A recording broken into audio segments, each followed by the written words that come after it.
এই সিরিজের প্রতিটি ঘটনা পূর্ববর্তী ঘটনার সাথে সম্পর্কিত। আপনি এই সিরিজে নতুন হলে ডেসক্রিপশন বা আই বাটনে দেয়া লিঙ্কে ক্লিক করে আগের পর্বগুলো দেখে আসার অনুরোধ রইল।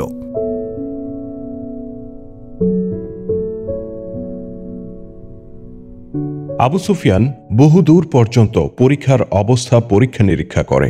পরীক্ষার ওপাশে সতর্ক প্রহরীর ন্যায় মুসলিমদেরকে টহল দিতে দেখা যায়। সে কিছুক্ষণ পায়চারি করে ঘোড়া ঘুরিয়ে সৈন্যদের মাঝে ফিরে আসে। উল্টো দিক থেকে 3টি ঘোড়া দৌড়ে এসে তার পাশে দাঁড়ায়। খালিদ, ইকরামা ও সাফওয়ান ছিল ঘোড়াগুলোর আরোহী। আবু সুফিয়ান তার 3 উপসেনাপতিকে লক্ষ্য করে বলে, দেখেছ মুসলিমরা কত ভীরু? পথিমধ্যে গতি রোধ করে কিংবা রাস্তায় গর্ত খনন করে শত্রুদের সাথে কখনো কাউকে লড়তে দেখেছ? খোদার কসম, মুসলিমরা আমাদের পথে পরীক্ষা খনন করায় আমরা ফিরে যাব না। পরীক্ষা অতিক্রমের কোনো পরিকল্পনা করা যায় কি? আবু সুফিয়ান তার 3 উপসেনাপতিকে উদ্দেশ্য করে জিজ্ঞাসা করেন। খালিদ পরিকল্পনা উদ্ভাবনে গভীর চিন্তায় ডুবে যান, কিন্তু হঠাৎ তার মনে এই সন্দেহ সৃষ্টি হয় যে উদ্ভূত পরিস্থিতিতে সৈন্যরা পরীক্ষা অতিক্রম করতে সক্ষম হলেও মুসলিমদেরকে পরাজিত করা সহজ হবে না, তাদের সংখ্যা যতই কম হোক না কেন। যারা অল্প সময়ে কঙ্করময় জমিনের বুক চিরে গভীর ক্ষতের সৃষ্টি করতে পারে, অনেক কষ্টের পরেই কেবল কোনো বিশাল বাহিনী তাদেরকে পরাজিত করতে পারে। আবু সুফিয়ান খালিদকে নিরুত্তর ও গভীর চিন্তামগ্ন দেখে জিজ্ঞাসা করে, ওহে অলিদের পুত্র, কি চিন্তা করছো? আমাদের চিন্তা করারও সময় নেই। আমাদের দেরি দেখে মুসলিমরা এমনটি মনে করার সুযোগ যেন না পায় যে আমরা তাদের কৌশল দেখে স্তম্ভিত হয়ে পড়েছি। তারা যেন মনে না করে যে কর্তব্য নির্ধারণে আমরা দারুণ পেরেশান, দিশেহারা। ইকরামা বলে, পরীক্ষা পুরোটাই পরখ করা দরকার। সাফওয়ান বলে, এমন কোনো জায়গা অবশ্যই আবিষ্কৃত হবে যেখান দিয়ে আমরা পরীক্ষা অতিক্রম করতে পারি। খালিদ অত্যন্ত দৃঢ়তার সাথে বলেন, অবরোধ। মুসলিমরা পরীক্ষা খনন করে অভ্যন্তরে অবস্থান করছে, আমরাও অবরোধ করে বাইরে অবস্থান করব। ক্ষুধা তৃষ্ণায় অস্থির হয়ে একদিন অবশ্যই তাদেরকে পরীক্ষা থেকে বের হতে হবে। আবু সুফিয়ান সমর্থনের ভঙ্গিতে বলে, ঠিক, এছাড়া অন্য কোনো পন্থা দেখি না যা পরীক্ষা অতিক্রম করে এপারে এসে মুসলিমদেরকে যুদ্ধ করতে বাধ্য করে। আবু সুফিয়ান 3 উপসেনাপতিদেরকে নিয়ে পরীক্ষার পাশ দিয়ে পুরো পরীক্ষা পর্যবেক্ষণ করতে বনু উবাইদ পাহাড়ের দিকে রওনা হয়। মদিনা ও বনু উবাইদ পাহাড়ের মধ্যবর্তী জায়গায় সালা নামক একটি পাহাড় ছিল। যুদ্ধকালীন সময়ে এখানেই ছিল মুসলিমদের হেডকোয়ার্টার। মুসলিমদের সৈন্য স্বল্পতা দেখে আবু সুফিয়ানের ঠোঁটে বিদ্রুপের হাসি খেলে যায়। সে এখান থেকে একটু অগ্রসর হলে দ্রুত ধাবমান একটি ঘোড়া তার কাছে এসে থেমে যায়। অশ্বারোহী আবু সুফিয়ানের খুবই পরিচিত। লোকটি ছিল একজন ইহুদি। বণিক বেশে সে মদিনায় গিয়েছিল। পাহাড়ের দীর্ঘ সারি অতিক্রম করে সে মদিনা থেকে পরীক্ষার এই পারে এসে কুরাইশ সৈন্যদের মাঝে পৌঁছেছে। আবু সুফিয়ান তাকে জিজ্ঞাসা করে, ওপার থেকে এমন কোনো সংবাদ নিয়ে এসেছো যা আমাদের কাজে লাগতে পারে? যদি এমন কোনো সংবাদ থাকে তবে শীঘ্রই তা আমাদেরকে জানাও।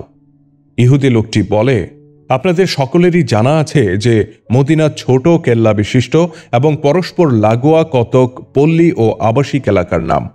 শহরের মহিলা, শিশু ও দুর্বল শ্রেণীদেরকে মুসলিমরা সবচেয়ে পেছনের কেল্লায় প্রেরণ করেছে। পরীক্ষার উপর সতর্ক নজর রাখতে একটি সার্বক্ষণিক টিম গঠন করা হয়েছে। এই টিমের সদস্য 200 থেকে 250 জনের মধ্যে হবে। তারা প্রত্যেকেই তলোয়ার, নিক্ষেপযোগ্য বর্শা এবং তীর ধনুকে সজ্জিত। পরীক্ষাকে কয়েকটি ভাগে ভাগ করা হয়েছে। প্রহরী টিমটি দিনভর এবং সারা রাত পুরো পরীক্ষা টহল দিয়ে ফিরছে। যেখান দিয়েই আপনারা পরীক্ষা অতিক্রম করতে চান না কেন, মুহূর্তের মধ্যেই সেখানে পর্যাপ্ত সংখ্যক মুসলিম পৌঁছে যাবে এবং ঝাঁকে ঝাঁকে এত তীর তারা বর্ষণ করবে যে পিছু হটা ছাড়া তখন আপনাদের আর কিছুই করার থাকবে না।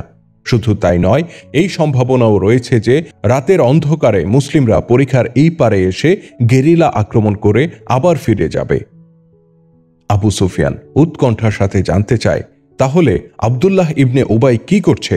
ইহুদি গুপ্তচর বলে, হে কোরাইশপতি, জীবনের অনেক বছর গত হলেও মানুষ চেনার যোগ্যতা এখনো আপনার হয়নি। আব্দুল্লাহ ইবনে উবাই একজন মুনাফিক। মুসলিমদের কাছে সে মুনাফিক সর্দার হিসেবে পরিচিত। আমরাও তাকে ইহুদিদের একজন গাদ্দার বলেই মনে করি। সে মুসলিম হয়ে আমাদের সাথে গাদ্দারি করেছিল। মুসলমান হয়ে সে আবার আপনার সাথে মিলে মুসলিমদের বিরুদ্ধে প্রতারণা করেছে।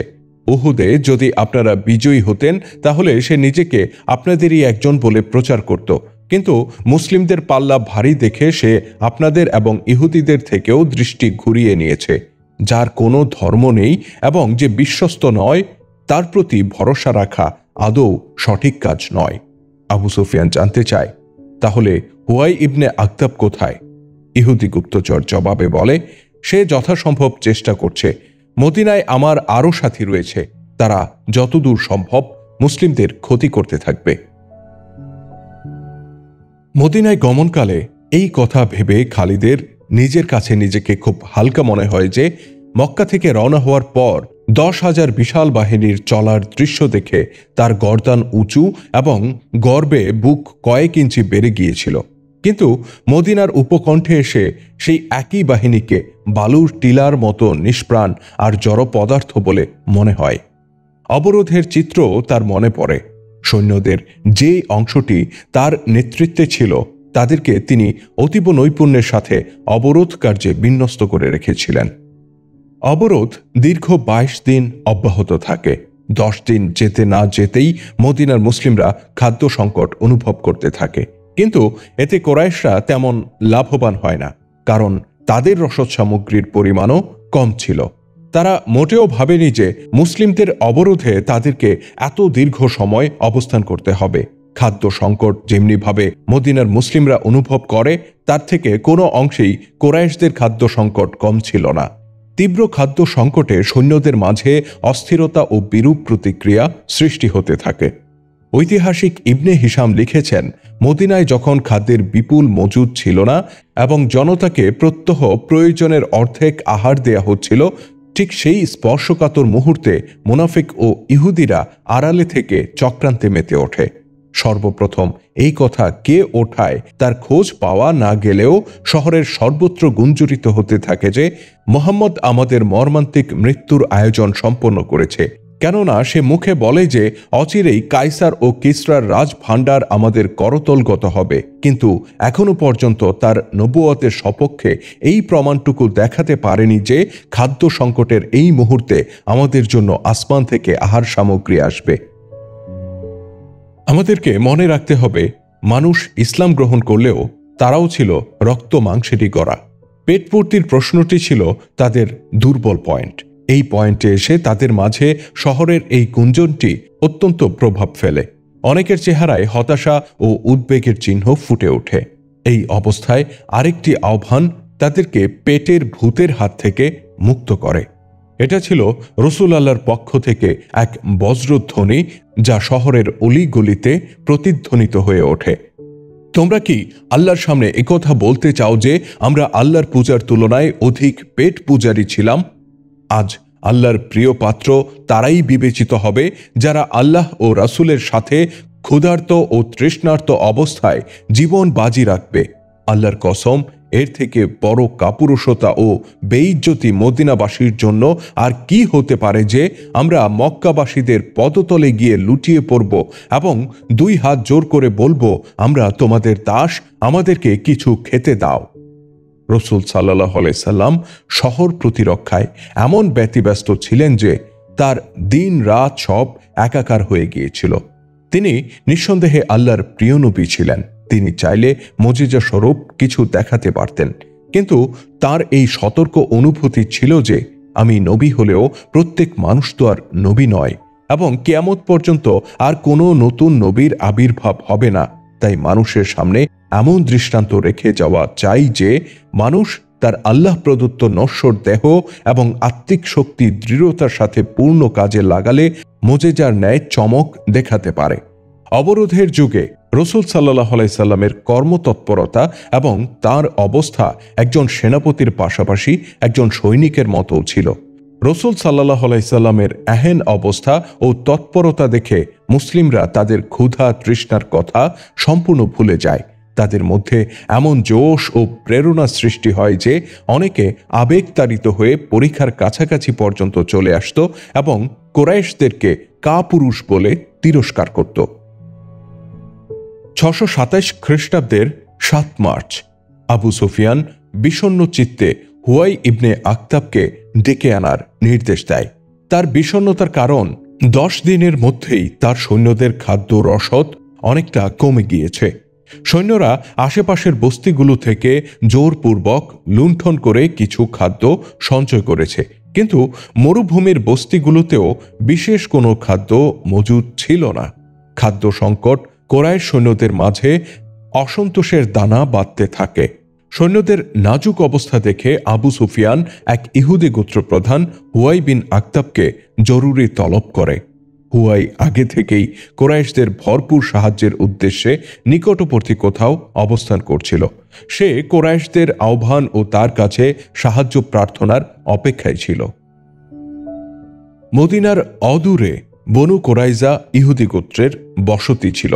এই গোত্রের নেতা কাব ইবনে আসাদ এই বসতিতেই অবস্থান করছিল। রাতে সে গভীর ঘুমে নিমগ্ন। আচমকা দরজায় জোরে জোরে কড়া নাড়ার শব্দে তার একত্রিত চোখের পাতা দুটি এদিক ওদিক সরে যায়। সে গোলামকে ডেকে বলে, দেখো তো বাইরে কে? গোলাম দরজার ছিদ্র পথে চোখ রেখে বলে, হুয়াই ইবনে আখতাব এসেছেন। একটু রাগত স্বরে কাব ইবনে আসাদ বলে, এত গভীর রাতে ব্যক্তিগত কোনো স্বার্থেই সে এসেছে। তাকে বলে দাও আমার পক্ষে এখন তার কোনো উপকার করা সম্ভব নয়। দিনে আসলে চেষ্টা করা যেতে পারে। বনু কুরাইজা ইহুদিদের ওই গোত্রের নাম যারা মুসলিমদের সাথে মিত্রতা ও একে অপরের বিরুদ্ধে অস্ত্র ধারণ না করার চুক্তিতে আবদ্ধ ছিল। বনু কাইনুকা ও বনু নাজিরও এই চুক্তিতে আবদ্ধ ছিল, কিন্তু ইতিপূর্বে তারা মুসলিমদের সাথে গাদ্দারি করায় মুসলিমরা তাদেরকে মদিনা থেকে বের করে দেয়। সিরিয়ায় গিয়ে তারা আস্তানা গাড়ে। ইহুদি গোত্র হিসেবে একমাত্র বনু কুরাইজা শ্রদ্ধার সাথে মুসলিমদের সাথে স্বাক্ষরিত চুক্তি অক্ষুণ্ণ রাখে, আর সেই গোত্রেরই নেতা ছিল কাব ইবনে আসাদ। অত্যন্ত নিষ্ঠার সাথে সন্ধির শর্তগুলো মেনে চলায় এই যুদ্ধে বনু কুরাইজার পক্ষ থেকে মুসলিমরা কোনো ধরনের অনিষ্টের আশঙ্কা করছিল না। বনু কুরাইজার মনেও কোনো ধরনের দুরভিসন্ধি ছিল না, কিন্তু হুয়াই ইবনে আখতাব তাদেরকে প্ররোচিত করে এবং চুক্তির উপর অটল থাকতে দেয় না। হুয়াই বিন আখতাবও ছিল ইহুদি। সে কাব বিন আসাদকে একই ধর্মাবলম্বী মনে করে তার কাছে যায়। তার উদ্দেশ্য ছিল মুসলিমদের বিরুদ্ধে তাকে উত্তেজিত করা এবং চুক্তি ভঙ্গ করতে অনুপ্রাণিত করা। তাই কাবের গোলামের কথা শুনেও সে নড়ে না। যে কোনো মূল্যে কাবের সাথে সে দেখা করতে চায়। অবশেষে বাধ্য হয়ে বিষণ্ণ হৃদয়ে কাব নাসরবান্দা হুয়াইকে ভিতরে আসার অনুমতি দেয়। কাব ইবনে আসাদ হুয়াইকে বলে, এমন অসময়ে তোমার আগমনের উদ্দেশ্য জানতে আমার বাকি নেই। তুমি যদি আবু সুফিয়ানের পক্ষ থেকে এসে থাকো তাহলে তাকে গিয়ে বলবে, আমরা মুসলিমদের সাথে যে চুক্তিতে আবদ্ধ মুসলিমরা যথাযথভাবে তার উপর প্রতিষ্ঠিত। তারা আমাদের সত্যিকারের মিত্র বলে জানে এবং চুক্তি অনুযায়ী প্রাপ্য অধিকার সবই প্রদান করে। হুয়াই বিন আখতাব বলে, শোনো কাব, মাথা ঠান্ডা করে কথা বলো। বনু কাইনুকা এবং বনু নাজিরের পরিণতি দেখো। এই যুদ্ধে মুসলিমদের পরাজয়ে স্পষ্টত আমার চোখে ভাসছে। ইহুদিদের খোদার শপথ 10,000 সৈন্য মুসলিমদেরকে এবার পিষ্ট করে ফেলবে। যুদ্ধে মুসলিমরা টিকতে না পেরে ইহুদিদেরকে এই পরাজয়ের কারণ হিসেবে চিহ্নিত করে প্রতিশোধ গ্রহণ করতে তোমাদের উপর ঝাঁপিয়ে পড়বে। কাব ইবনে আসাদ ভ্রু কুঞ্চিত করে জিজ্ঞাসা করে, তোমার মতলব খুলে বলো হুয়াই।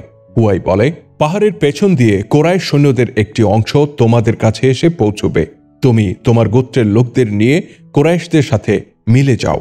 কৌশলে মুসলিমদের উপর এভাবে আক্রমণ করো যে শত্রুর বিরুদ্ধে ঝাঁপিয়ে পড়বে ঠিকই, কিন্তু দীর্ঘক্ষণ ময়দানে থাকবে না, বরং সুযোগ বুঝে পিছু হটে আসবে। এতে কুরাইশদের এই ফায়দা হবে যে মুসলিমদের দৃষ্টি পরীক্ষা থেকে ঘুরে যাবে, আর এই সুযোগে কুরাইশরা পরীক্ষা অতিক্রম করতে সক্ষম হবে। কাব ইবনে আসাদ বলে, তোমাদের পরিকল্পনা অনুযায়ী কাজ করার পর যদি আমরা ঘটনাক্রমে ব্যর্থ হই, তখন আমাদের সাথে মুসলিমদের আচরণ কেমন হবে বলে তুমি মনে করো? মুসলিমদের কঠোরতা ও ক্রোধ সম্বন্ধে তোমরা নিশ্চয়ই অবগত। বনু কাইনুকা ও বনু নাজিরের পরিণতি তোমরা কি দেখনি? হুয়াই ইবনে আখতাব বলে, আবু সুফিয়ান সব দিক থেকে চিন্তা করেই তোমার দিকে চুক্তির হাত বাড়িয়েছে। সত্যই যদি মুসলিমদের ক্রোধ ও কঠোরতা তোমাদের উপর নেমে আসে, তবে কোরাইশদের একটি বাহিনী তোমাদের হেফাজতের জন্য শাইখাইন সহ পার্শ্বস্থ পাহাড়ে বিদ্যমান থাকবে। তারা গেরিলা আক্রমণে অত্যন্ত পারদর্শী। এই চৌকস বাহিনী ক্ষিপ্র গতিতে এখন তখন এখানে ওখানে আক্রমণ করে মুসলিমদের এমন তটস্থ করে রাখবে যে তারা তোমাদের দিকে চোখ তুলে তাকাবার ফুরসত পাবে না। কাব ইবনে আসাদ বলে, তুমি আমাকে এমন সংকটে নিক্ষেপ করছো যা আমার পুরো গোত্রকে ধ্বংস করে দেবে। হুয়াই বলে, তোমার গোত্র ধ্বংস হোক বা না হোক, কোরাইশরা এই চুক্তির বিনিময়ে এত মূল্য দেবে যা তোমরা কল্পনাও করনি। অথবা সহযোগিতার মূল্য নিজেই বলো, যা বলবে যেভাবে চাইবে তাই পাবে। উপরন্তু তোমার গোত্র পাবে পূর্ণ নিরাপত্তা। মুসলিমরা কয়েকদিনের মধ্যেই নিশ্চিহ্ন হয়ে যাবে। কোরাইশদের সাথে হাত মিলাও, যারা আজীবন থাকবে এবং যাদের হাতে থাকবে অসীম ক্ষমতা ও শক্তি। কাব ইবনে আসাদ একজন ন্যায়নিষ্ঠ ব্যক্তি হলেও ইহুদি ছিল তার ধর্মীয় পরিচয়। স্বর্ণ, রৌপ্য এবং হীরা জহরতের টোপে সে শেষ পর্যন্ত হুয়াই বিন আখতাবের সাথে হাত মিলায়। কাব ইবনে আসাদ বলে, কোনো কোরাইশ সৈন্যের আমার এলাকার নিকটে আসার প্রয়োজন নেই। আমার লোকেরাই মুসলিমদের উপর গেরিলা আক্রমণ করতে থাকবে। রাতের আধারেই এই পরিকল্পিত হামলা হবে, যাতে মুসলিমরা ঘুণাক্ষরেও টের না পায় যে হামলাকারীরা বনু কুরাইজা। কাব ইবনে আসাদ আরও বলে, আমার 10 দিন সময় চাই। আমার গোত্রের সবাইকে প্রস্তুত করতে এই সময়টা আমার প্রয়োজন। এভাবে হুয়াই বিন আখতাবের উপর্যুপরি প্রচেষ্টায় কোরাইশ এবং বনু কোরাইজার মাঝে সহযোগিতা চুক্তি বা মৈত্রী চুক্তি স্থাপিত হয়। হযরত সাদ বিন আতিক ছিলেন একজন সাধারণ মানুষ। মদিনায় তার কোনো প্রভাব প্রতিপত্তি ছিল না। খঞ্জর এবং তলোয়ারের শান দেয়াই ছিল তার পেশা। তার কণ্ঠটি ছিল বড়ই আকর্ষণীয় ও মধুর। শৌর্যবীর্যও ছিল মোটামুটি। রাতে কোনো অনুষ্ঠানে তিনি সঙ্গীত পরিবেশন করলে মানুষ ঘরে বসে থাকতে পারত না, বাইরে এসে বাতাসে কান পাতত। কখনো তিনি শহরের বাইরে গিয়ে নিরিবিলি তরঙ্গে গান গাইতেন। রসুল সাল্লাল্লাহু আলাইহি সাল্লাম মদিনায় হিজরত করে আসার পর তিনি ইসলাম গ্রহণ করেন। এক রাতে সাদ ইবনে আতিক শহরের বাইরে কোথাও মনোহরী কণ্ঠে গান শুরু করেন।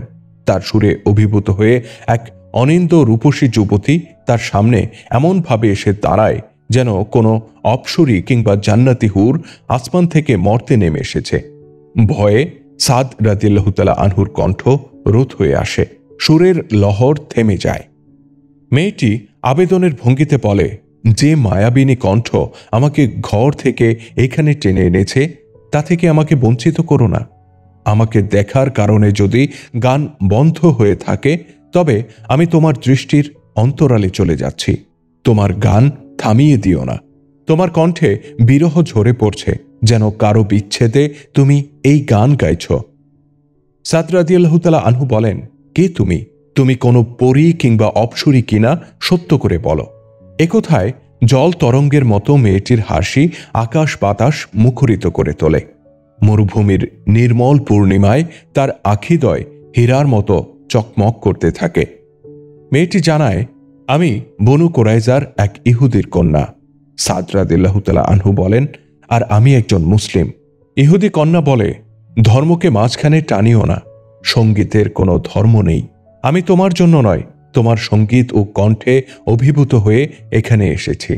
সাদ রাদিয়াল্লাহু তাআলা আনহু মেয়েটির রূপে বিমুগ্ধ, আর ইহুদি মেয়েটি তার কণ্ঠে মোহিত।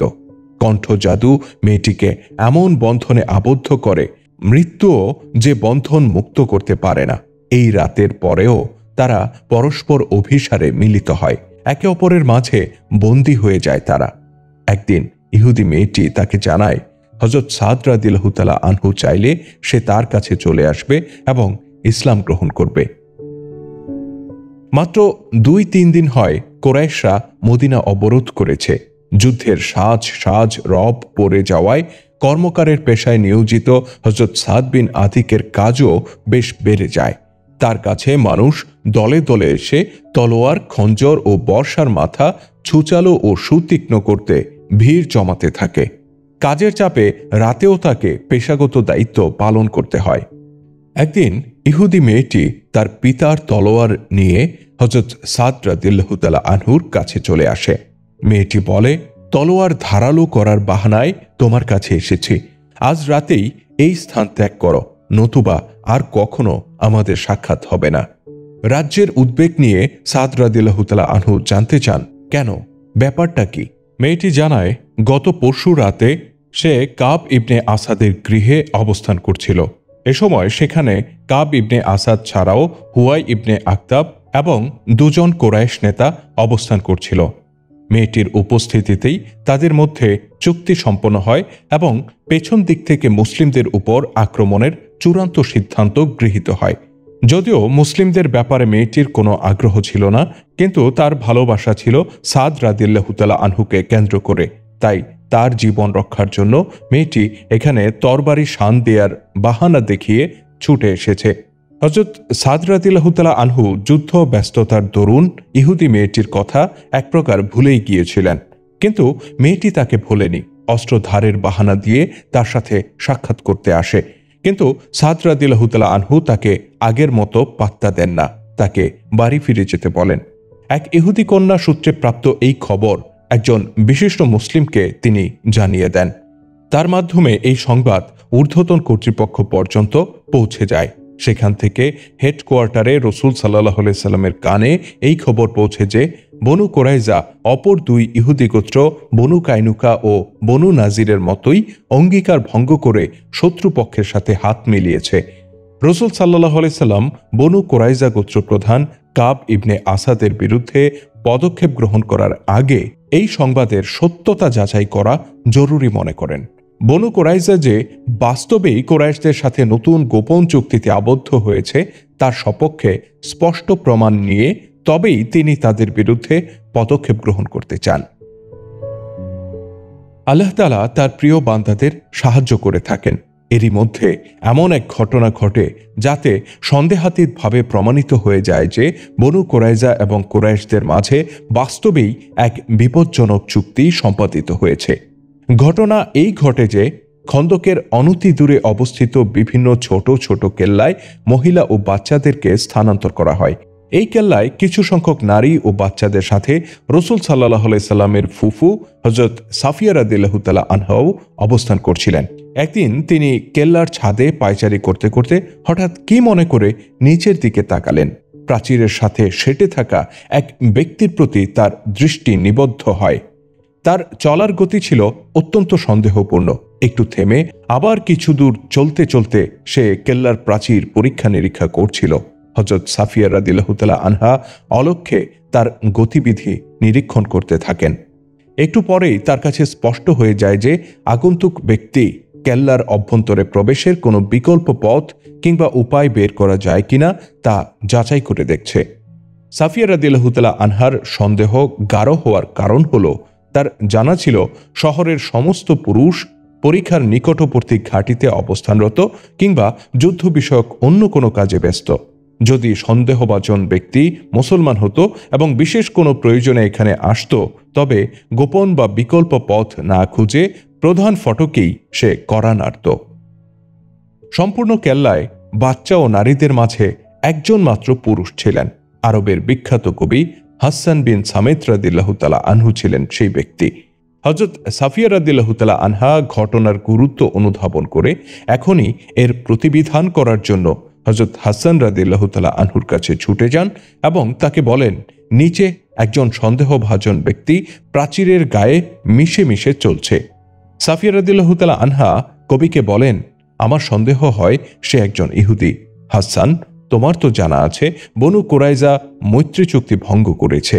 এই ব্যক্তিকে ইহুদিদের গুপ্তচর মনে হচ্ছে। হয়তো বনু কুরাইজা পেছন থেকে আমাদের উপর আক্রমণ করতে চায়, যেন পরীক্ষার নিকটে অবস্থানরত পুরুষদের দৃষ্টি পরীক্ষা থেকে সরে যায় এবং তারা আমাদের রক্ষা করার জন্য পিছু হটে আসে।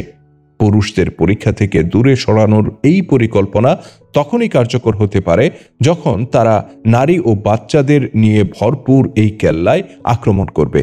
জলদি নিচে যাও হাসান, আল্লাহ তোমাকে হেফাজত করবেন। সন্দেহভাজন ব্যক্তির গতি রোধ করো। সত্যই যদি সে ইহুদি হয়ে থাকে তবে তাকে সেখানেই কতল করে দেবে। মনে রেখো তার হাতে বর্শা আছে, আর আলখেল্লার ভিতরে লুকোনো তরবারিও থাকতে পারে।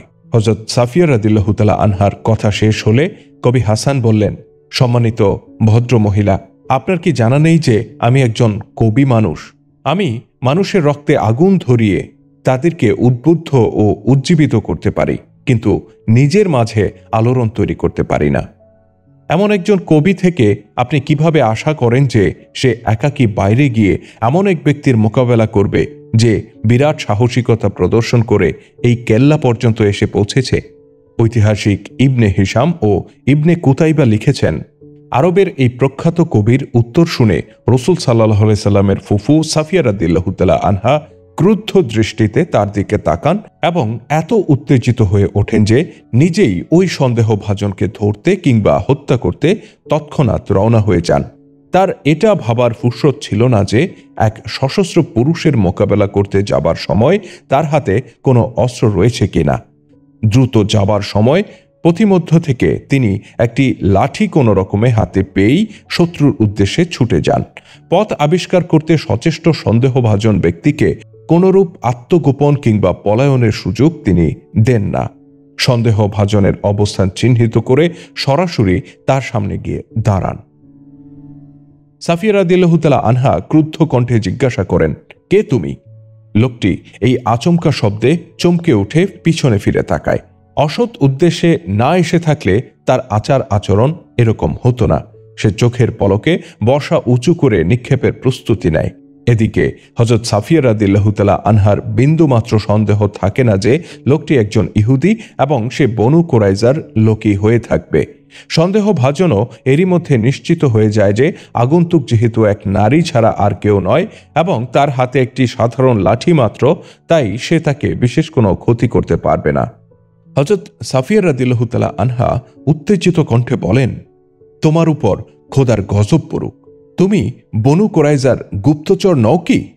ইহুদি গুপ্তচরটি বলে, হে মুহাম্মদের ফুফু, এখান থেকে চলে যাও। তুমি কি আমার হাতে মরতে চাও? হ্যাঁ, আমি বনু কুরাইজার লোক। সাফিয়া রাদিয়াল্লাহু তাআলা আনহা তার পরিচয় পেয়ে বলেন, তবে কি তুমি জীবিত ফিরে যাবার আশা করো না? গুপ্তচর ইহুদি সজোরে হেসে ওঠে এবং দুই পা সামনে এগিয়ে বর্শা ছুঁড়ে মারে। বর্ষার গতি অপেক্ষা অধিক দ্রুত হযরত সাফিয়া রাদিয়াল্লাহু তাআলা আনহা একদিকে সরে পড়েন। এতে ইহুদির আক্রমণ ব্যর্থ হয়। সাথে সাথে সে নিজের ভারসাম্য রক্ষা করতে না পেরে খানিকটা আগে বেড়ে যায় এবং তার পা নিজের জায়গা থেকে উপরে উঠে যায়। সাফিয়া রাদিয়াল্লাহু তাআলা আনহা এই সুযোগটি কাজে লাগান এবং শরীরের সমস্ত শক্তি হাতে জমা করে প্রচণ্ড বেগে তার মাথায় আঘাত করেন। আঘাত লাঠির হলেও তাতে খোদাই শক্তির সংযোগ ঘটেছিল। ইহুদি লোকটি টাল সামলাতে সামলাতে সোজা হয়ে দাঁড়ায়, কিন্তু তার মাথা ঘুরতে থাকে। সাফিয়া রাদিয়াল্লাহু তাআলা আনহা তাকে পূর্ণ নিয়ন্ত্রণে আসার সুযোগ না দিয়ে আবারও তার মাথায় বজ্রের মতো আঘাত করেন। ইহুদি এক আঘাত খেয়ে যদিও বা দাঁড়াতে যাচ্ছিল, কিন্তু উপর্যুপরি দ্বিতীয় আঘাত তাকে দাঁড়াতে দেয় না। আপনাতেই হাঁটু তার মাটিতে এলিয়ে পড়ে। ইতিমধ্যে মাথার আহত স্থান থেকে রক্ত বেরিয়ে তার পোশাক রঞ্জিত হয়ে পড়েছে। তথাপি সাফিয়া তার মাথায় আরও একটি আঘাত করেন। সে বেহুশ হয়ে মাটিতে লুটিয়ে পড়লে তিনি বিষাক্ত সাপের মাথা থেতলে দেওয়ার মতো তার মাথা লাঠি দিয়ে চূর্ণ বিচূর্ণ করে দেন। মৃত্যু নিশ্চিত করে তবেই তিনি কেল্লায় ফিরে যান। কেল্লায় ফিরে কবিকে লক্ষ্য করে তিনি বলেন, হাসান, যে কাজ তোমার করার কথা ছিল আমি সেটা করে এসেছি। এখন গিয়ে ওই ইহুদির অস্ত্র নিয়ে আসো। তার কাপড়ে মূল্যবান কিছু পেলে সেটাও নিয়ে আসো। আমি একজন নারী, আর একজন নারী হিসেবে আমার জন্য এটা শোভনীয় নয় যে পরপুরুষের কাপড়ের ভেতরে হাত দিয়ে জিনিসপত্র নিয়ে আসব। চাইলে সমুদয় মাল তুমিই গনিমত হিসেবে নিয়ে নিতে পারো, এই সবের আমার কোনো প্রয়োজন নেই। হযরত হাসান রাদিয়াল্লাহু তাআলা আনহু কবি সুলভ মুচকি হেসে বলেন, ওহে সাফিয়া, আল্লাহ আপনার মান মর্যাদা ও পবিত্রতা রক্ষা করুন। গনিমতের মালের আমারও কোনো প্রয়োজন নেই। এ কথা বলেই তিনি সেখান থেকে চলে যান। হাসান রাদিয়াল্লাহু তাআলা আনহু সম্ভবত এটাই বোঝাতে চেয়েছিলেন তার এই সাহসও নেই যে মাথা থেতলে যাওয়া এক লাশের দেহ তিনি স্পর্শ করবেন। ঐতিহাসিকগণ লিখেছেন, ইহুদি গোত্রটির এমন আচরণের সংবাদ রাসূল সাল্লাল্লাহু আলাইহি সাল্লাম যখন নিশ্চিত হলেন তখন তিনি অত্যন্ত বিমর্ষ হন। শহরে খাদ্য সংকট ততদিনে চরম আকার ধারণ করেছে। মাথাপিছু প্রত্যেক ব্যক্তি তার মৌলিক প্রয়োজনের 1/4 আহার পাচ্ছে না ঠিকমতো। তীব্র খাদ্য সংকটে পতিত হয়ে আল্লাহ নবী আল্লাহর দরবারে আশু সাহায্য কামনা করেন। একই সাথে এই সমস্যা সমাধানের জন্য কার্যকরী বিকল্প কোনো পন্থা বের করার চেষ্টা করেন। এদিকে পরীক্ষার উভয় পার ছিল তীব্র উত্তেজনায় পূর্ণ। তখনকার অস্বাভাবিক অস্থিরতা ও চরম উত্তেজনার কথা খালিদের আজও মনে আছে। তিনি পরীক্ষার পার বেয়ে বারবার ঘোড়া চালাচ্ছিলেন। কোন স্থানে নাক গলিয়ে পরীক্ষা অতিক্রম করা যায় কিনা তা খুঁজে বের করাই ছিল খালিদের মূল লক্ষ্য। তিনি ছিলেন চির লড়াকু, রণাঙ্গনের বীর সৈনিক। লড়াই ছাড়াই তিনি ফিরে যাবেন এমনটাকে তিনি নিজের জন্য অপমান মনে করতেন। কিন্তু বর্তমান পরিস্থিতিতে সম্মুখ যুদ্ধের কোনো পরিবেশ ও সুযোগ ছিল না। এখানে এই প্রক্রিয়ায় যুদ্ধ চলে যে পরীক্ষার যে জায়গায় মুসলিমরা শিবির স্থাপন করেছে উল্লেখযোগ্য সংখ্যক কোরাইশ সৈন্য তার কাছে গিয়ে মুসলিমদের উপর তীর বর্ষণ করতে থাকে। মুসলিমরাও তীরের জবাব তীর দিয়েই দিতে থাকে। কোরাইশ কোনো সৈন্য অপর স্থানে টহলরত শাস্ত্রীর উপর তীর ছুড়লে তৎক্ষণাৎ একদল মুসলিম সৈন্য তার সাহায্যে পৌঁছে যেত। মুসলিমদের পক্ষ থেকে রাতে পরীক্ষায় টহলরত শাস্ত্রীর সংখ্যা দ্বিগুণ করা হতো। কোরাইশদের সকল পরিকল্পনা ব্যর্থ হওয়ায় তারা পরীক্ষা থেকে পিছু হটে ক্যাম্পে গিয়ে অবস্থান করত। মদিনায় খাদ্য সংকট দুর্ভিক্ষের রূপ পরিগ্রহ করার বিষয়টি রাসূল সাল্লাল্লাহু আলাইহি সাল্লামের যেমন জানা ছিল, তেমনি তার হাতে এই তথ্যও ছিল যে কোরাইশ সৈন্যরাও অধিকাংশই অভুক্ত, এক প্রকার না খেয়েই তাদের দিন কাটছে। এটা এমন এক নাজুক পরিস্থিতি যা মানুষকে পরস্পরের শর্ত মেনে নেয়া এবং চুক্তি স্থাপন ও সমঝোতায় উপনীত হতে বাধ্য করে। একদিন রাসূল সাল্লাল্লাহু আলাইহি সাল্লাম কোরাইশদের মিত্রগোত্র গাতাফানের সেনাপ্রধান আইনিয়ার কাছে তার পক্ষ থেকে একজন মুসলিম গুপ্তচরকে পাঠান, যার দায়িত্ব ছিল আইনিয়াকে কোরাইশদের সখ্যতা ত্যাগ করতে উদ্বুদ্ধ করা। অবশ্য মুসলিমদের সাথে মিলে যাওয়ার প্রস্তাব আইনিয়াকে দেয়া হয় না, বরং রাসূল সাল্লাল্লাহু আলাইহি সাল্লাম শুধু এতটুকুই চেয়েছিলেন যে প্রস্তাবে সাড়া দিয়ে গাতাফান ও আইনিয়া সৈন্য প্রত্যাহার করে নিলে এই সম্মিলিত বাহিনী নিশ্চিতভাবে 2000 সৈন্য হারাবে। এই আশাও ছিল যে গাতাফানের অনুকরণে অন্যান্য গোত্ররাও কোরাইশদেরকে বিদায় জানাবে এবং সম্মিলিত বাহিনী থেকে বের হয়ে যাবে। আইনিয়া রাসূল সাল্লাল্লাহু আলাইহি সাল্লামের এই দূতের কাছে জানতে চায়, মুহাম্মদ কি আমাদেরকে শুধু মৌখিক চুক্তিতে আবদ্ধ হওয়ার আহ্বান জানাচ্ছে? এই পর্যন্ত আমাদের যে অর্থ ব্যয় হয়েছে তা কে বহন করবে? রাসূল সাল্লাল্লাহু আলাইহি সাল্লামের দূত জবাব দেন, আমরা বহন করব। নবী করিম সাল্লাল্লাহু আলাইহি সাল্লাম জানিয়েছেন, তোমরা স্বীয় গোত্র প্রত্যাহার করে নিজেদের এলাকায় ফিরে গেলে এই বছর মদিনায় যত খেজুর উৎপন্ন হবে তার 1/3 তোমরা পাবে। তোমরা নিজেরাই মদিনায় এসে খেজুর বাগান নিজের চোখে দেখে যাবে এবং চুক্তিবদ্ধ খেজুর নিজেরাই সংগ্রহ করে নিয়ে যাবে। সেনাপতি আইনিয়া রণাঙ্গনে যুদ্ধ করা এবং করানুতে বেশ পারঙ্গম ছিলেন, কিন্তু যুদ্ধ ছাড়া অন্যান্য বিষয়ে তিনি যথেষ্ট অনভিজ্ঞ ছিলেন। ঐতিহাসিক ইবনে কুতাইবা লিখেছেন, এই ঘটনার কিছুদিন পর রাসূল সাল্লাল্লাহু আলাইহি সাল্লাম তাকে নিরেট গর্ধব বলে আখ্যা দেন। বলিষ্ঠ দেহ ও শারীরিক শক্তি সম্পন্ন এক সদা হাস্যোজ্জ্বল সুপুরুষ ছিল আইনিয়া। রাসূল সাল্লাল্লাহু আলাইহি সাল্লামের দূতের সাথে সৌজন্য সাক্ষাতের পর সে গাতাফান সর্দারের সাথে এ বিষয়ে আলোচনা করে। গাতাফান সর্দার তার গোত্রের সেনাপতি আইনিয়াকে বলে, খোদার কসম, মুহাম্মদ আমাদের দুর্বল মনে করে এই বার্তা পাঠিয়েছে। তার দূতের কাছে জিজ্ঞাসা করো, মদিনায় যারা আছে তারা কি অনাহারে দিন কাটাচ্ছে না? আমরা তাদেরকে এভাবে অভুক্ত রেখে তিলে তিলে হত্যা করব। সেনাপতি আইনিয়া বলে, ক্ষুধার তাড়নায় আমাদের সৈন্যদের কাহিল অবস্থার কথা কি আপনার জানা নেই? মদিনাবাসী না খেয়ে থাকলেও তারা নিজেদের বাড়িতে অবস্থান করছে, আর আমরা নিজের এলাকা ছেড়ে মরুভূমিতে পড়ে আছি। নিজের সৈন্যদের হতাশা ও উদ্বেগ আপনার নজরে পড়েনি? আপনি কি এটা লক্ষ্য করেননি যে আমাদের ধনুক থেকে বেরিয়ে যাওয়া তীর এখন আর তত দূরে যায় না তীরন্দাজদের পেট ভরা থাকলে যত দূর যেত? ক্রমেই তাদের শরীর দুর্বল আর নিস্তেজ হয়ে আসছে। গাদাফান সর্দার উত্তেজিত কণ্ঠে জানতে চায়, মোহাম্মদের প্রস্তাবের জবাব কি হবে? তার সিদ্ধান্ত কি তাহলে তুমি দেবে, নাকি গোত্র প্রধান হিসেবে আমি এ ব্যাপারে চূড়ান্ত সিদ্ধান্ত দেব? সেনাপতি আইনিয়া বলে, খোদার কসম, রণাঙ্গনের প্রয়োজনে যে সিদ্ধান্ত আমি গ্রহণ করতে পারঙ্গম তা আপনি নিতে পারেন না। পক্ষান্তরে যুদ্ধ ছাড়া অন্য যে কোনো বিষয়ের সিদ্ধান্ত আপনি নিতে সক্ষম, সেটা আমার দ্বারা কখনো সম্ভব নয়। আমার জ্ঞান তলোয়ার পর্যন্ত সীমাবদ্ধ, কিন্তু বর্তমান পরিস্থিতি এত জটিল রূপ ধারণ করেছে, এখানে আমার সৈন্যদের তলোয়ার, বর্ষা আর তীর অকেজো ও হতাশ হয়ে গেছে। পরীক্ষার কিনারায় যেতেও আমরা অক্ষম। অতএব এই মুহূর্তে মোহাম্মদের প্রস্তাবকে স্বাগত জানানোই হবে বুদ্ধিমানের পরিচয়।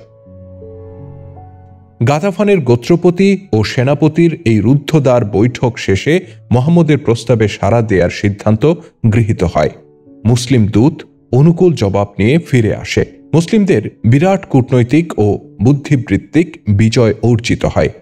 সতর্ক দূত অত্যন্ত সংগোপনে শত্রু শিবিরে প্রবেশ করে এবং কার্যসিদ্ধি করে নিরাপদে ফিরে আসে।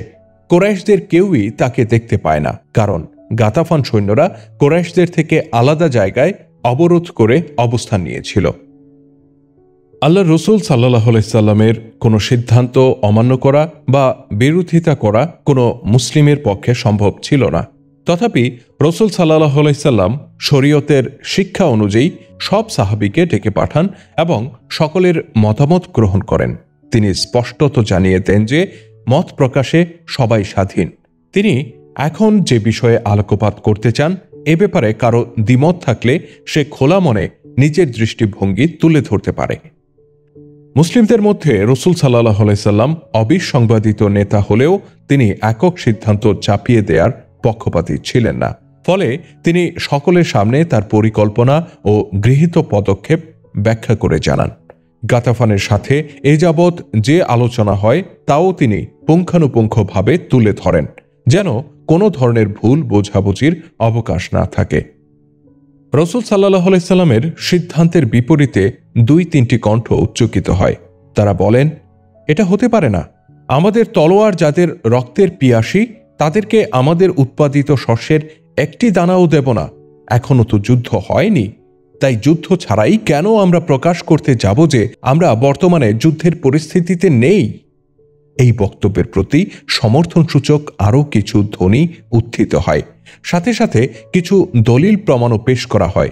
রসুল সাল্লাহ আলাইসাল্লাম বুঝতে পারেন অধিকাংশ সাহাবীর মতামতই গাতাফানদেরকে ফসল প্রদানের বিরুদ্ধে, তাই তিনি তার পূর্ব পরিকল্পনা স্থগিত করেন। তবে এই নতুন সিদ্ধান্ত জানাতে দূতকে পুনরায় গাতাফান ও আইনিয়ার কাছে পাঠানো হয় না। অধিকাংশের বিরোধিতার মুখে রসুল সাল্লাহ আলাইসাল্লাম সিদ্ধান্ত স্থগিত রাখলেও একথা সবাইকে স্পষ্ট ভাষায় জানিয়ে দেন যে কূটনৈতিক পদক্ষেপ ও বুদ্ধিবৃত্তিক প্রচেষ্টা ছাড়া এই ধরনের অবরোধ শেষ হবে না। হকপন্থীদেরকে সাহায্য করা আল্লাহর চিরায়ত নীতি। রসুল সাল্লাহ আলাইসাল্লাম এই ব্যাপারে আল্লাহ পাকের কাছে যে সাহায্য চেয়েছিলেন তা একজন মানুষের রূপে তার সামনে এসে দাঁড়ায়। তিনি ছিলেন হযরত নুয়াইম ইবনে মাসুদ রাদিয়াল্লাহু তাআলা আনহু। নুয়াইম রাদিয়াল্লাহু তাআলা আনহু ছিলেন গাতাফান গোত্রের একজন বিশিষ্ট ব্যক্তি। আল্লাহ পাক তাকে অসাধারণ মেধা দান করেছিলেন। কোরাইশ, গাতাফান ও বনু কোরাইজা এই 3 গুরুত্বপূর্ণ গোত্রের সাথেই নুয়াইম রাদিয়াল্লাহু তাআলা আনহুর বিশেষ সখ্যতা ছিল। একদিন সবাইকে অবাক করে দিয়ে গাতাফান গোত্রের এই বিশিষ্ট ব্যক্তি রসুল সাল্লাল্লাহু আলাইহি সাল্লামের সামনে এসে দাঁড়ান। আল্লাহ নবী তাকে বলেন, আল্লাহর কসম, তুমি অন্য গোত্রের লোক, তুমি আমাদের লোক নও। এখানে কি করে এলে? নুয়াইম ইবনে মাসুদ রাদিয়াল্লাহু তাআলা আনহু মুখে হাসি টেনে বলেন, আমি আপনাদের লোক নই ঠিকই, কিন্তু আমি আপনার লোক। মদিনায় আমার সাক্ষী রয়েছে। আমি অনেক আগেই গোপনে ইসলাম গ্রহণ করেছি। এতদিন আপনার সাথে সাক্ষাতের সুযোগ পাইনি।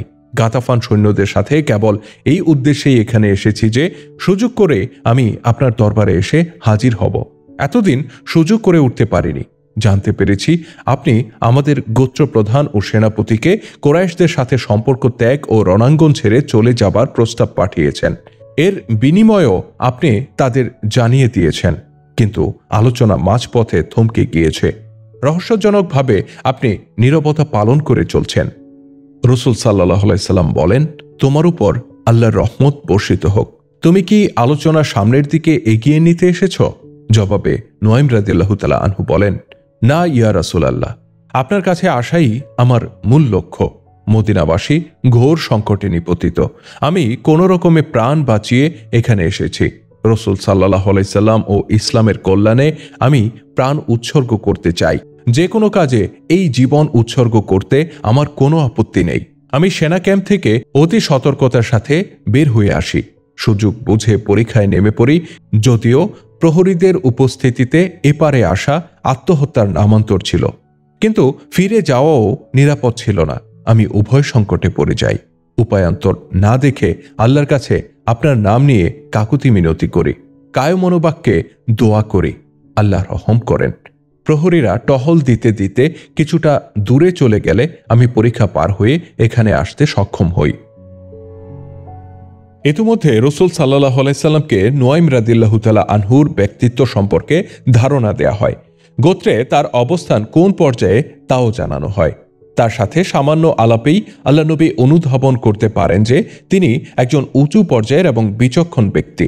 রাসূল সাল্লাল্লাহু আলাইহি সাল্লাম এক পর্যায়ে হযরত নুয়াইম রাদিয়াল্লাহু তাআলা আনহুকে জানান যে বর্তমানে যে সংকটাপন্ন অবস্থা চলছে তা এড়াতে হলে সম্মিলিত বাহিনীর শরিক দলগুলোর মধ্যে কুরাইশদের ব্যাপারে সন্দেহ ও বিরূপ মনোভাব সৃষ্টি করে দেয়া একান্ত জরুরি।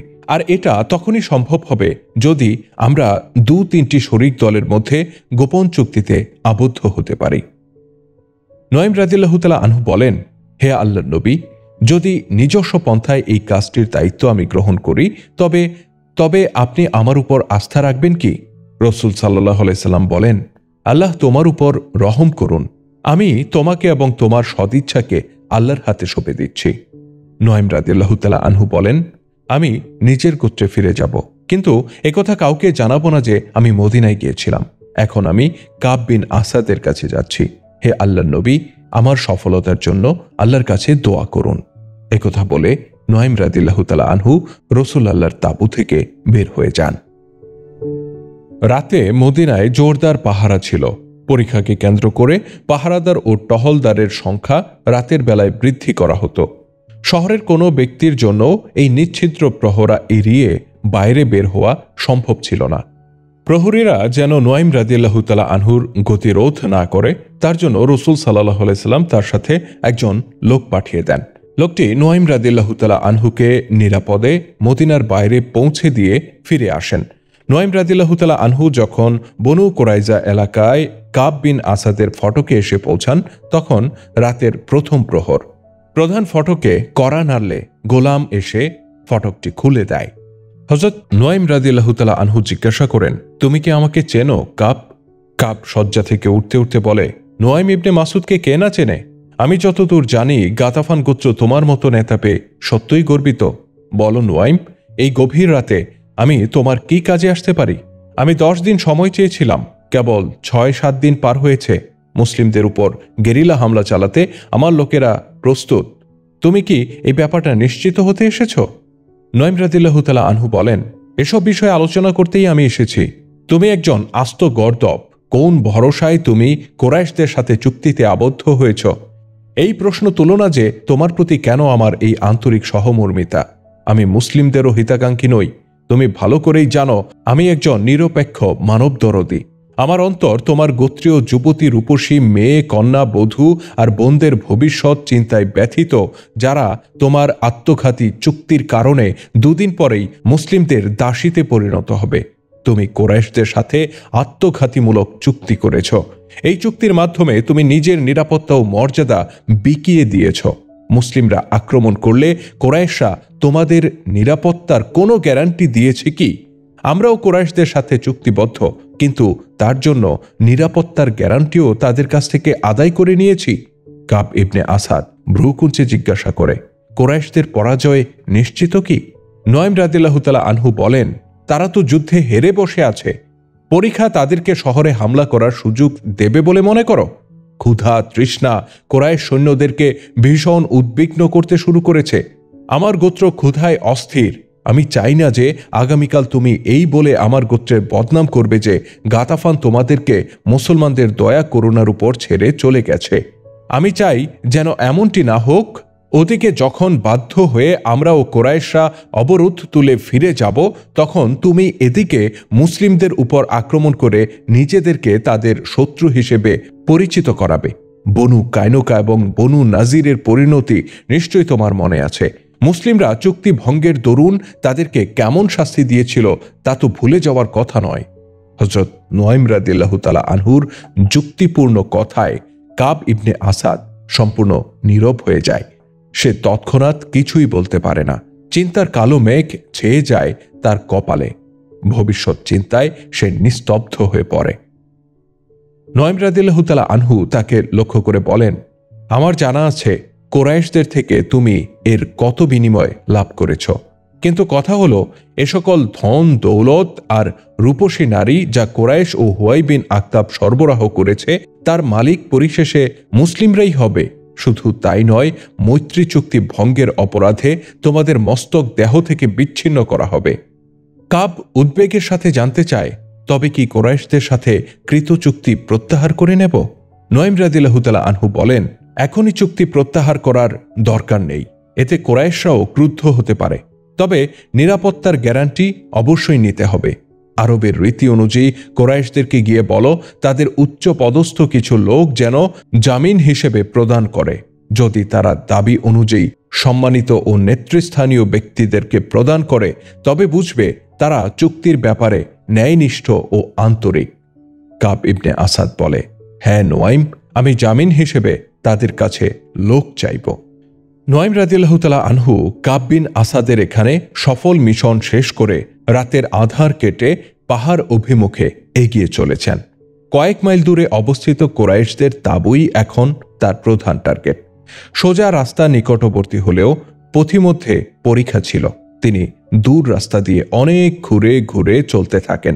তিনি গত রাত থেকে লাগাতার চলছেন, কিন্তু গোপনে চলায় এবং সাধারণ রাস্তা পরিহার করায় তার দ্বিগুণ সময় লেগে যায়। হযরত নুয়াইম রাদিয়াল্লাহু তাআলা আনহু যখন আবু সুফিয়ানের নিকট পৌঁছেন, তখন ইতিমধ্যে আরেকটি রাত শুরু হয়ে যায়। দীর্ঘ পথ পরিক্রমায় তার সারা শরীর ব্যথায় টনটন করছিল এবং পানির পিপাসায় তার জিহ্বাও শুকিয়ে কাঠ হয়ে গিয়েছিল।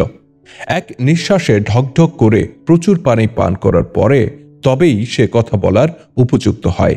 আবু সুফিয়ান নুয়াইম রাদিয়াল্লাহু তাআলা আনহুর বিচক্ষণতা ও মেধার দ্বারা প্রভাবিত ছিল। আবু সুফিয়ান হযরত নুয়াইম রাদিয়াল্লাহু তাআলা আনহুকে জিজ্ঞাসা করেন, তোমার এই অবস্থা বলছে তুমি নিজের গোত্রের সৈন্যদের থেকে আসনি। নুয়াইম রাদিয়াল্লাহু তাআলা আনহু দীর্ঘশ্বাস ছেড়ে বলেন, আমি অনেক দূর থেকে এসেছি। একটি গুপ্তচর টিমের সাথে সাক্ষাৎ করে এসেছি। তোমরা বনু কায়নুকার সাথে চুক্তি করেছ ঠিকই, কিন্তু একথা ভুলে গেলে চলবে না আমাদের সাথে তাদের দহরম মহরম শুধু এই স্বার্থে যে তারা আমাদের হাতে ইসলামের সলিল সমাধি ঘটাতে চায়। বনু কুরাইজার দুই বন্ধুর সাথে আমার সাক্ষাৎ হয়। সৌভাগ্যক্রমে মদিনার এক পুরাতন বন্ধুর সাথেও দেখা হয়ে যায়। এদের থেকে যে তথ্য পেয়েছি তাতে স্পষ্ট যে কাব ইবনে আসাদ মুহাম্মদের সঙ্গ ছাড়েনি। উপরন্তু সে মুসলিমদেরকে খুশি করার এক নতুন পরিকল্পনা গ্রহণ করেছে। তোমরা তাকে মদিনা আক্রমণের অনুরোধ করেছ, কিন্তু সে কুরাইশ নেতৃস্থানীয় কিছু লোককে জামিন হিসেবে পেতে ইচ্ছুক, যাদেরকে সে মুসলিমদের হাতে উঠিয়ে দিবে আর মুসলিমরা তাদেরকে ঠান্ডা মাথায় হত্যা করবে। এরপর ইহুদিরা ঘোষণা দিয়ে মুসলিমদের সাথে মিলে গিয়ে সম্মিলিত শক্তি নিয়ে আমাদের উপর ঝাঁপিয়ে পড়বে। আমি তোমাদেরকে এই মর্মে সতর্ক করতে এসেছি যেন ইহুদিদের কথা শুনে জামিন স্বরূপ একজন লোককেও তাদের কাছে না পাঠাও। আবু সুফিয়ান উত্তেজিত কণ্ঠে বলে, খোদার কসম, তোমার তথ্য সত্য প্রমাণিত হলে বনু কুরাইজার বস্তি সম্পূর্ণ উৎখাত করে ছাড়ব। কাব বিন আসাদের লাশ আমার ঘোড়ার পিছনে বেঁধে টানতে টানতে মক্কায় নিয়ে যাব। কোন দিবা স্বপ্নে সে আমাদেরকে ধোঁকা দেয়া সাহস করল? নুয়াইম রাদিয়াল্লাহু তাআলা আনহু একটু শ্লেষের সাথে বলেন, শরাব আর রূপসী নারীর জাদুতে আপনি তার চিন্তা জগৎ আচ্ছন্ন করে দিয়েছেন। মদ আর নারী কাউকে কখনো আন্তরিকতা আর সততার উপর টিকে থাকতে দেয় না। আবু সুফিয়ান অবাক হয়ে জিজ্ঞাসা করে, মদ এবং নারী কে তাকে সরবরাহ করেছে? হতবাগা কাবের কি এতটুকু বোঝারও শক্তি নেই যে আমি তার সাথে যে চুক্তি করেছি তার মধ্যে তার জাতি ও ধর্মের নিরাপত্তা নিহিত? যদি মুহাম্মদের ধর্ম বর্তমান গতিতে ছড়াতে থাকে তবে ইহুদিবাদ খতম হয়ে যেতে বাধ্য। হযরত নুয়াইম রাদিয়াল্লাহু তাআলা আনহু মুখে গাম্ভীর্য টেনে বলেন, ইহুদিদেরকে তোমরা এখনো চেনোনি? শত্রুদের কাছেও তারা তাদের শত্রুতা প্রকাশ হতে দেয় না। হুয়াই বিন আক্তাবও একজন ইহুদি।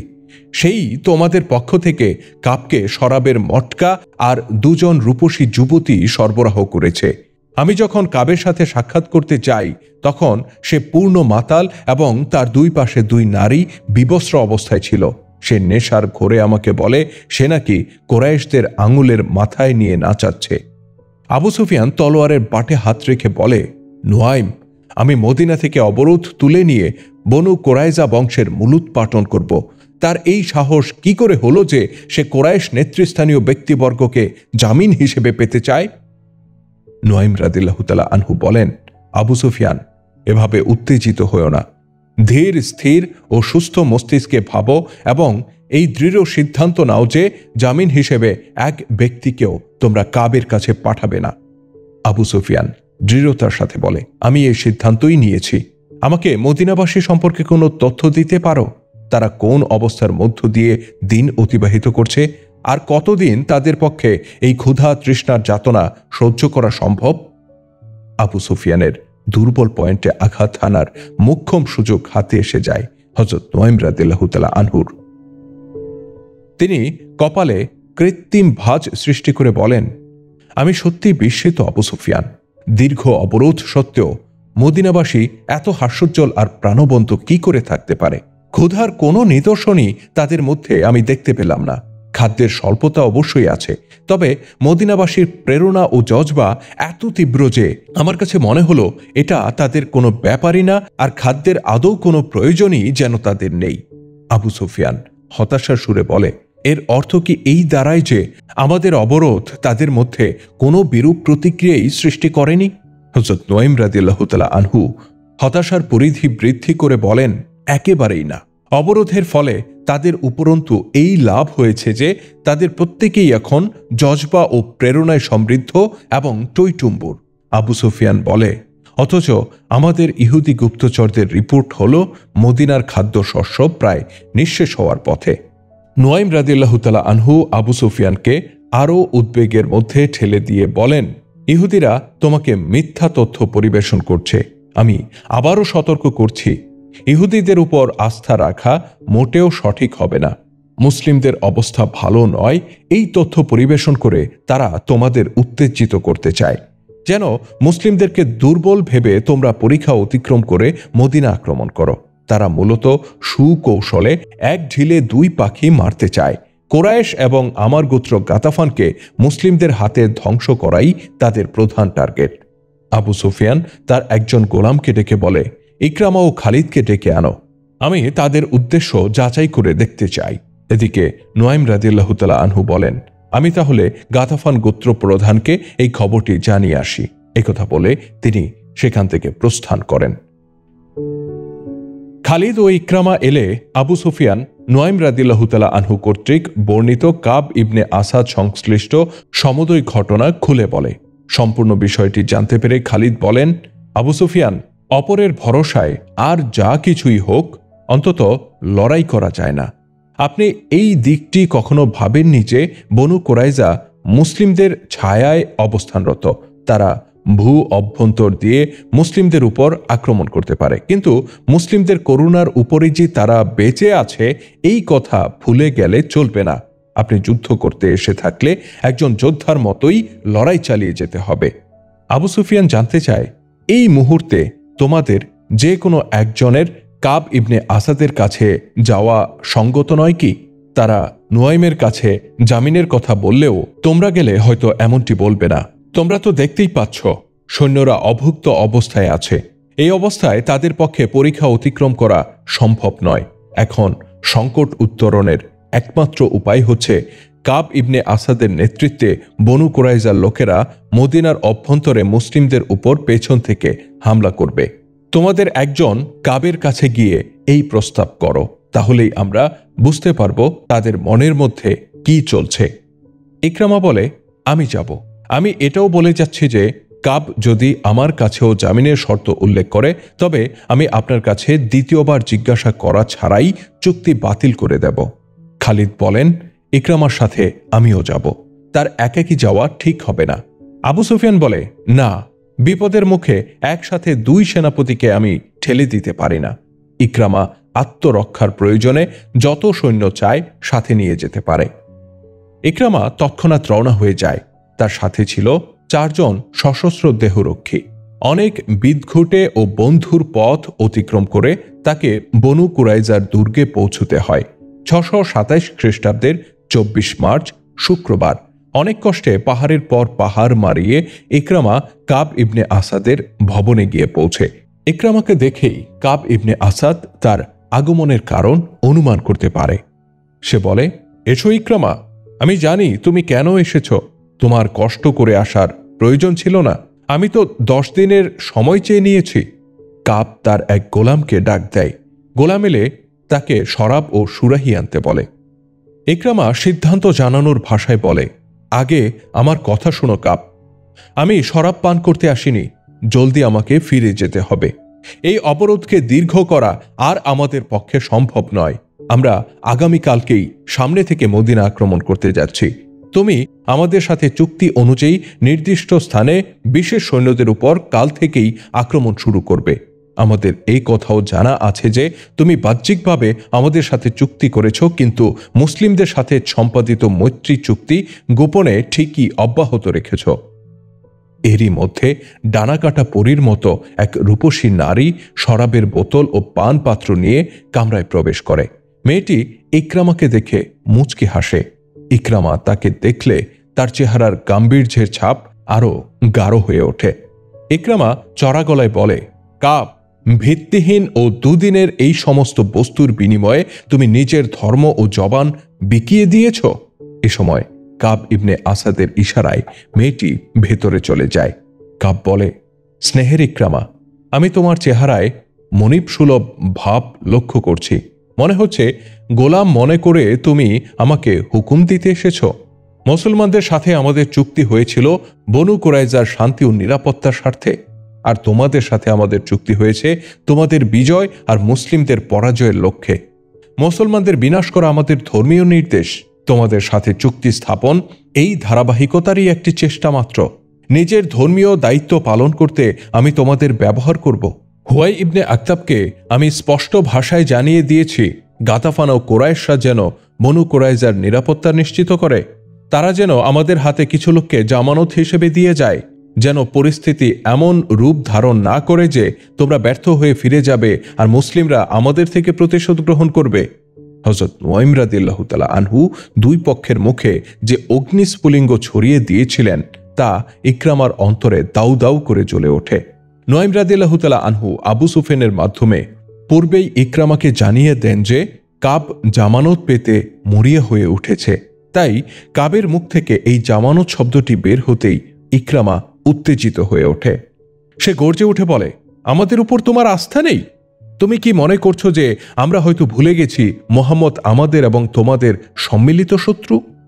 কাব বলে, আসলে তুমি যেটা বলছো আমি তা বোঝাতে চাইনি, তবে এটা অবশ্যই সত্য যে আমাদের সম্মিলিত শত্রুকে যতটুকু আমরা জানি ততটুকু তোমরা জানো না। আমি স্বীকার করতে বাধ্য যে খোদা মুহাম্মদকে যে অসাধারণ মেধা দান করেছেন তা আমাদের কারণেই। আমার পরিষ্কার কথা, আমি জামানত চাই। ইকরামা ক্রুদ্ধ কণ্ঠে জানতে চায়, বলো কি ধরনের জামানত তোমার প্রয়োজন? কাব জামানতের ব্যাখ্যা করে বলে, কোরাইশ এবং গাতাফান গোত্রের কয়েকজন নেতৃস্থানীয় ব্যক্তিকে আমাদের এখানে পাঠিয়ে দাও। এটা কোনো নতুন কথা নয়, এটা তো আমাদের এবং তোমাদের পূর্ব নিয়ম। এই রীতি এবং শর্ত সম্পর্কে তোমরা সবিশেষ অবগত। আমি জামানত হিসেবে দাবিকৃত লোকের সংখ্যা নির্দিষ্ট করে বলিনি, সংখ্যা নির্ধারণের ভার তোমাদের উপরেই রইল।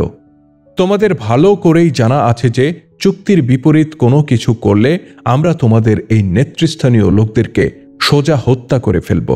ইকরামা উত্তেজনা মিশ্রিত কণ্ঠে বলে, তাদেরকে তোমরা হত্যা করবে না, তুমি তো তাদেরকে মুসলিমদের হাতে তুলে দেবে।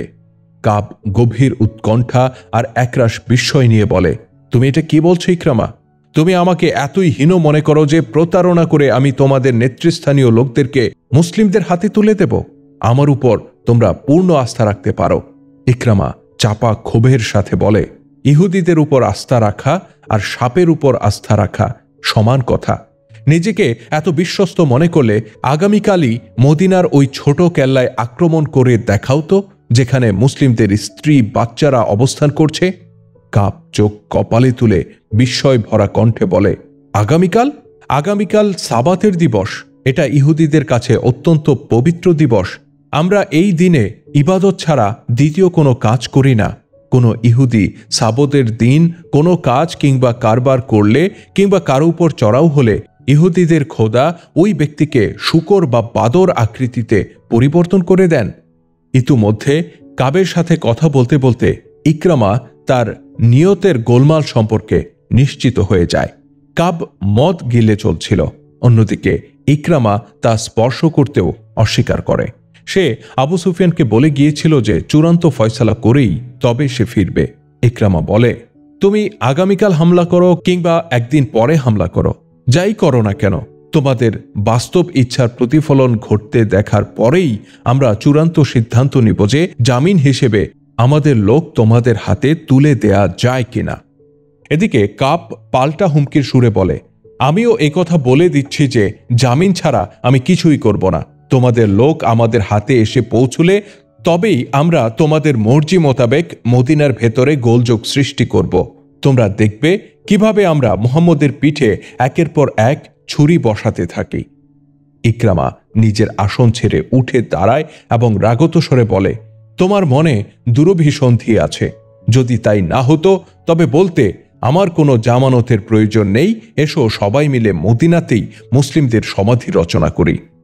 কাব ইকরামার এই উত্তেজনাকে আমলে না নিয়ে পাল্টা পদক্ষেপ ঘোষণা করে বলে, কারো নির্দেশ মোতাবেকই যদি আমাকে কাজ করতে হয় তবে মোহাম্মদের নির্দেশ মেনে চলাকেই আমি শ্রেয় মনে করি।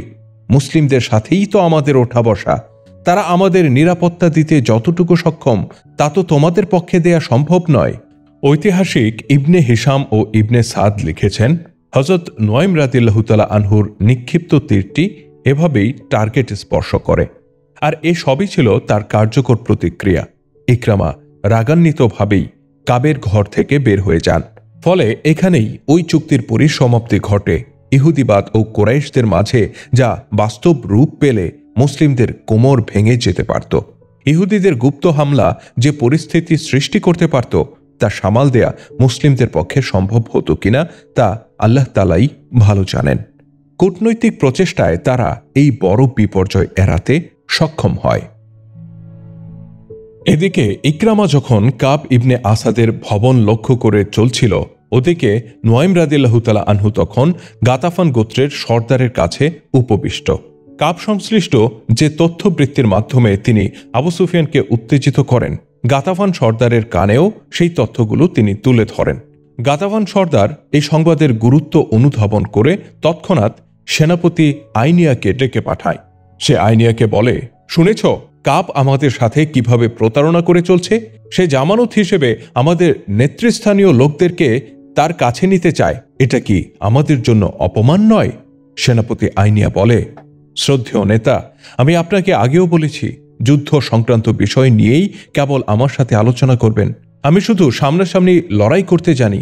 আমি তাকে ঘৃণা করি যে পশ্চাৎ থেকে আক্রমণ করে, তার প্রতিও আমার ঘৃণা যে এভাবে পশ্চাৎ থেকে আক্রমণের সুযোগ দেয়। এত কিছুর পরেও আপনি ইহুদিদের উপর আস্থা রাখতে চান? যদি কাব ইবনে আসাদ দাবি করে বসে যে জামানত হিসেবে গাতাফান গোত্র প্রধানকে দিতে হবে, তবে আমি কি আপনাকে তার হাতে তুলে দেব?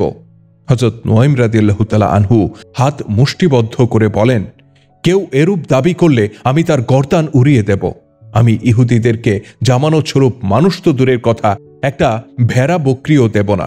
খোদার কসম, কাব নিশ্চিতই আমাদেরকে অপমান করেছে।